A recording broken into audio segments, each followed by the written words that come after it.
আমি একখান কথা বুঝতাম হারিয়েন না, আমরা বেরিরা হোর বাড়ির থাকলে টকি টকি লড়ি লড়ি ব্যাগ ক্যাম করি, নাচি নাচিও করি।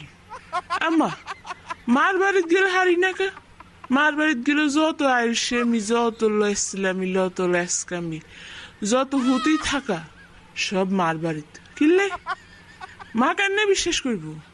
আমি হে বাড়িতে এত কাম করি। বাবু রে, আঙ্গ বেডি গো এই সমস্যা কবে যাইব? একখান কামও করি না মার বাড়িতে গেলে, হুতি থা বই থা, মা সামনে হুজুর এলেন খাওন দেয়, এই এই কাম। मम्मी एक गिलास पानी दे दो। मम्मा प्लीज दे दो ना।